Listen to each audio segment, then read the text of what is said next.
Hello, my friend. It is Perez, and so much to share with you in today's Therapy Chronicles video, including my funeral plans, some news about my mother, some work developments, how my brain thinks, a peek behind the curtain, some drama with my kids, and so much more. But I want to start off with what literally just happened right before I spoke to my therapist at 5 p.m.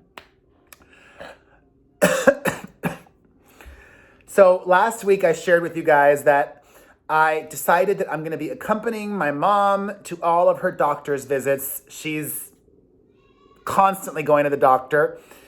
She went to the doctor today, who recommended something for her, minor, and it's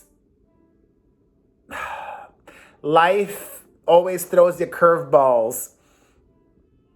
The doctor recommended that my mom have some minor procedure about something using stem cells and plasma and experimental, and of course, it's not covered by health insurance. And it costs $6,000. That's why it is so important that we save money. And then my mom afterwards was like, I'll pay for it on my credit card, she said. And I said, no, you will not. I will pay for that.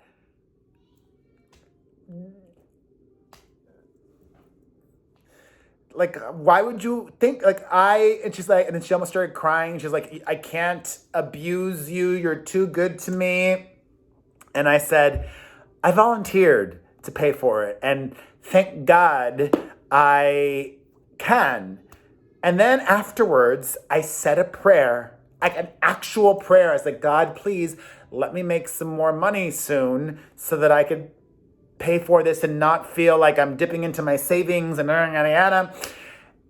And right before I got on my FaceTime with my therapist, my manager texted me that I have this potential deal coming through for way more than the $6K. That's God. That is God. The universe. That's just karma, like whatever. I still cannot believe it. It's not a done deal yet, so I don't want to jinx things, but I've worked with these people before, and hopefully it'll happen. That would just be so amazing. I'll get to the drama with the kids first, but let me focus on work, because I think it's good for you all to know how my brain functions. So, I'm really starting to try and plan ahead and manifest more opportunities for myself. And it's hard in America for me to just make something happen, I feel like. I've tried. It's potentially, hopefully easier in other countries. So I emailed folks in one country about me doing something for a show there. And I was telling my therapist that the response that I got leads me to believe it's not going to happen, because the response was, oh, it's early days in the process. We'll get back to you. That's not what you want to hear. If I'm reaching out to you saying, hey, I'm available and interested, the ideal response would be like, well, it's early days in the process, but we are delighted to hear this. We want to lock you up. We want to make sure that you remain available, so we're going to make you an offer. You're our first offer. How exciting. That didn't happen. But you know what? It was a good thing that it didn't happen, because then I got my brain racing and I reached out to some friends in another country. I'm globetrotting, and I asked for help in getting the contact at a show that I would love to do in this other country. that upon reflection would be an even better experience and just better for me all around. So I messaged somebody at the show and the network, and it's a long shot, I know, but once again, karma, the universe, God, whatever, like I am putting this out there and trying to make things happen, and who knows? Like I was telling my therapist, recording this on Monday, probably not going to share this until Thursday, but last night was Easter Sunday, and I only got 5 hours of sleep. And last week, I almost was too good to myself. There is such a thing as that. Like, I got almost every night last week more than 8 hours of sleep. Like, I was getting 8.5 hours of sleep, 9 hours of sleep. I didn't really get fully caught up on all of my work from getting back from spring break, from vacation. And I had to last night because I had to, or try to. I didn't even get fully caught up on everything because I had my podcast recording today. And the podcast was great, but I'm still struggling to get caught up. And I probably I'm gonna make the choice not to get my 8 hours of sleep tonight because I just want to get caught up on everything. And that's okay. Because I told my therapist, I think I see clearer now. And I know what my overreaching goals are. And I have been good about executing them. And I think treating myself with grace and compassion and understanding that you can't always have it all. Like, I may not be able to this week. Well, I will eventually get back on the schedule of 8 hours of sleep. But okay, 2 nights in a row of 5 hours of sleep. So be it. You can't do it all. You can't have it all. Like, I had been seeing my best friend every weekend for a while. I wasn't able to see him this weekend, or our schedules didn't link. That's fine. I had a really busy week last week. I, started off last week with my mom at the doctor's appointment.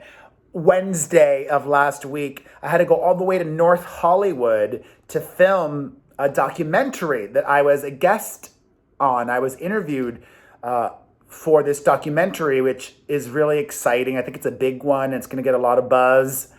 And I got paid, which is nice. And I impressed the director so much that they have scheduled a time to chat with me about possibly doing a Perez documentary. Now, you know how showbiz is. I know how showbiz is. A lot of this town is just talk, talk, talk, and maybe 5% of all conversations lead to something, or 10% or whatever. But a documentary is something that I am passionate about and that I've been trying to make happen for a while now.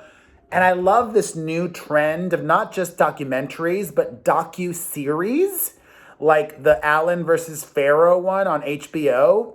I would love to do a Perez docu-series because I feel like there's so much to my story. Yes, all of the showbiz, which would be multiple episodes, but I really would love to do some digging and learn more about my father and share more about my family's story and the early years. And a lot of it is so relatable. The immigrant story, the poor story, the coming up from nothing, and the specific era, the 80s and 90s in Miami, a long time ago now. So that would be wonderful. And I was also putting out some fires last week. I was telling my therapist about that that person that I was on I'm a Celebrity, Get Me Out of Here, Australia with, that was talking smack about me, which is fine. But when he made up lies about me that is when he crossed a line. I had to defend myself because his fabrication could potentially hurt my career and cause me to lose work down the line. If you didn't follow the stupidity, he falsely claimed that I got so upset that I punched and broke the lights on set. I punched out the lights. That didn't happen. Y'all know me. I can get heated. I can get loud, but I'm not going to get violent. And I'm also not going to potentially risk injuring myself or potentially risk getting kicked off the show and not getting paid. And what's especially ironic is that this guy, he did something thoroughly inappropriate that I know, that I was there when it all went down with him in a rare instance when the lights were dark. It was like right before bedtime. Unlike Celebrity Big Brother, which I also did, I'm a celebrity. It's not like 24/7 filming. So it was right before bedtime. And the guys that worked, or women, or the camera operators were just done for the night. The lights, the big studio in the tent lights were down, and something went down. I have given my word to the production company, the EP of the show, and the main guy at the network that I would not reveal what that guy did. But things could leak. And I'm only kidding. I'm not going to leak it. But I am sitting on information that is very damaging to that dude. Clearly, he's not very bright. And as you guys saw, I went with my son to the movies, and I don't think I adequately expressed in our vlog from the movies how much joy I got out of taking my son to see The Unholy, because he got so scared during the movie and kept needing me to like hold his hands and just be cuddled up next to him, and just that sense that I could be a comfort and protect my son in a big, visceral, immediate, meaningful way was just so joyous and beautiful to me. And I love going to the movies, and it's like it's just not the same as home. And it's a film like that. It's like, and there were so many trailers, and it was a beautiful experience. Unlike an event that I took all of the kids to on Friday night, while it was still light out. It was the first kids, and I'll share that vlog in the future. It was the first kids, and there's so much video that I haven't shared with you guys yet. We've been doing so much over the last few months, but I was sharing a lot of Christmas content and blah, blah, blah. Thankfully, already done with the Christmas content, and I've been stockpiling the videos of us, which might be outdated, but who cares? Like, you know, we're still going to be wearing masks for a while, but like we're wearing masks at the places that we go to, obviously, and all that stuff. And we've been doing a lot of great, fun things. But the event that I took the kids to on Friday was the first event for children. Like a lot of the other things that we've done recently, like even on vacation, were for families. This is for kids. So my kids lost their mind. It triggered me. When you watch the video, I kept saying over and over again, don't touch that, don't touch that, don't touch that, don't touch that, don't touch that. And my son, I was telling my therapist, could see how I was getting and ended up being on the best behavior and helping with his sisters who, because they're 5 and 3, had a difficult time regulating themselves and their excitement and their overjoy. But I'm glad that happened because this coming weekend, I was going to take the three of them to an event, but I'm not going to now because that'll be too much for me to do on my own at night.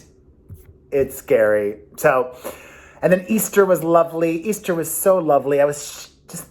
My therapist said afterwards, like hearing you talk about your kids, you light up. And my kids are privileged, but they're good kids. They're great. They're kind. They're compassionate. They are inquisitive. They're really good kids. And celebrating Easter really was more fun than my birthday because they had more fun. And seeing them have the best time was happy for me. And my therapist loved the idea of me possibly doing a documentary and exploring boundary crossing and how I've done that my whole life, not even just my career, my whole life. And it was great to indulge on Easter. I'm looking at my notes. It was great to indulge on Easter and eat and drink and know that like today I'm back on track and I'll happily stay laser focused with the healthy eating for a while. And it's April, and I kept telling my therapist about all of these people that I know that don't have any pre-existing conditions, and they're my age or younger and are getting the vaccine. And this morning when I went with my mom to her other doctor's appointment, she had on her mask and she had on a clear visor. And I said, Mom, you don't need the visor. You just need the mask. It's okay. And she's like, I'm scared. I don't want to die. And I'm like, don't even ask me. There's we'll not be talking about my mom and her COVID vaccine situation. But then afterwards around lunch, I was just talking to her about just, funerals, tying it all up. It's been an eventful day and week. If any of you have a will, it's so expensive to make a change to your will. Or at least with this stupid, real fancy estate place. It'll cost me a couple or several $1,000s to amend my will and make a change. So, this is a video that I am making. I am clear of thought of my own will in April of 2021. If I were to die tomorrow, today, anytime soon, this is my latest desires and wishes for what I want to happen. I've already stated everything else remains the same in the will, who takes care of my kids and all of that, but I've had a change of heart of what I want to happen to me. I used to want to get buried. I still do, but in a different way. I used to want to have my body buried, but now I want to be cremated, and I want all of my ashes divided in equal parts. And I want all of my kids to have an urn. And if my mother's still alive, she can have an urn as well. But I want all of my kids to have an urn. And then I'm assuming hopefully I'll die after my mother. So then there should be 4 urns, one for all 3 of my kids. And then the 4th urn, I want to be buried, not in Miami where my mom will be buried and where my dad is buried. I want to be buried in the most Hollywood, celebrity-filled cemetery in Los Angeles. Whichever one it is, Hollywood Lawn, Forever, or whatever. No, not that one. Forest Lawn, I don't know the name. Whichever cemetery has the most celebrities, I want to be there because that is for the public. That's for the people. That's for posterity. That's not for my people. my people will have my ashes. And who knows what will happen in the future, but my kids will have my ashes and my energy and their energy. I wish I had my father's ashes. It's kind of like crystals, right? Some people really believe in crystals and they put their energy into it. I have crystals all over. And I like them, but I don't like really believe in them. I'm not like doing the work to put in the energy. This feels good though. Anyways, I wish I had my dad's urn. I wish that he had been cremated. If I did, I would be putting my energy into it. I would be talking to it. I would be praying to it, loving it. I'm excited to be cremated and to give that to my children. I'm just not a fan of cemeteries or just that experience, or just, to me, ashes in an urn that you keep is so much more powerful and special and beautiful for your family. So I want to give that to them. And I'm really happy. I was telling my therapist that, I am such a different person from 3 months ago, from 3 years ago, definitely from 10 years ago. And I touched upon this on my podcast this week, but my co-host was rushing me along because he's an jackal hole. When I was in this documentary being interviewed, I caught myself using this term that I and many others used to use a lot. Maybe some people still do, but I used to use it a lot. Oh, that person is a hot mess. And I realize now that that's not the best way to describe things. Instead, I could say, he or she was really struggling. He or she was really troubled. He or she was going through a lot of issues. Saying that they were a hot mess just did not sit right with me. And I said it, and as soon as I did, I'm like, wait. I need to automatically correct myself. That doesn't sit right. That doesn't feel right. And yeah. I'm excited for what is to come. Hopefully some of the things that I'm trying to manifest end up happening. I deserve it. Yes, I do. And I've decided that I'm going to let my hair grow. I'm going to let my hair grow for a while. I'm into it. You heard it here first. I love you.